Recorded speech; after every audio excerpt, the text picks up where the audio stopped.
In the name of the Father, Son, and the Holy Spirit, one God, Amen. We're used to in the Gospels hearing the words of our Lord Jesus Christ, always words that are full of love and full of compassion and full of mercy, always tender and always defending those who have been accused in sin. We know, for example, when the young woman who was caught in sin was brought to him, and everybody was so fierce against her, judging her, condemning her, ready to stone her. Our Lord, with such compassion, kneels down next to her and has compassion upon her. Everyone that came to him, he had compassion on. His words full of love, full of acceptance. But then you contrast the words of our Lord to the words of the Gospel today. And it's almost as if it's uncharacteristic of our Lord. Woe to you, scribes and Pharisees, hypocrites. You can't escape hell. Why all of a sudden has the language of our Lord shifted, and as if it's a different person speaking? Where is the compassion and the mercy and the love which he has shown to everybody, but now he comes so strong, so direct, almost no pardon? And I think it points us to the fact that this is something that the Lord abhors. He abhors hypocrisy. It's the one thing that our Lord cannot stand. Hypocrisy, where we appear to be something on the outside, but inside we are something else. Where we do things to show off, but internally we are different. It is important for us to always understand that our Lord is so compassionate and so merciful. But it's also important for us to understand what is it that he does not accept in us. And it seems that the sin of hypocrisy is one of the greatest things that bother the heart of God.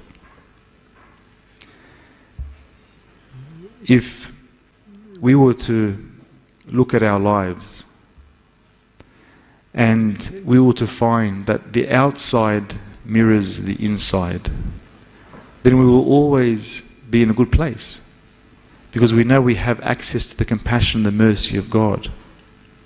The way that we make the outside mirror the inside is by confession, because what we're doing in confession is that we are bringing out what is inside. So the outside begins to mirror the inside. Our Lord said that you are like whitewashed tombs. You know, if you go to Jerusalem, you find this mountain of tombs, of burial places. And the tombs, they actually look beautiful. They're all almost uniform looking, and they're all white and bright, whitewashed. But inside we know that there are dead people inside that. And our Lord uses that imagery of that mountain in Jerusalem with all these tombs. It's a very vivid image for the people. They're going and coming about their day. They're seeing these tombs, these whitewashed tombs that look actually beautiful. He said, be careful lest you become like that you look beautiful on the outside, but on the inside actually it's full of dead man's bones. We, in our spiritual life, need to take great care in order to never live a life of hypocrisy. We need to ensure that we don't just do things on the outside, but internally there is a stench and there is death.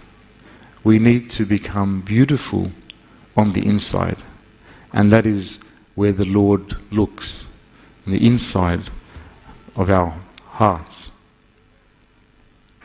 My wife bought me you know those things you hang in your car window that smell nice? Those perfume things that you hang, and because my car's always smelly, but she got me one with a icon of Jesus, and out of his mouth is a speech bubble, and the speech bubble says, "I saw that." I don't know why she got that for me, but every time I look at it, that he sees everything. He sees what we're doing. He sees what's inside of our hearts.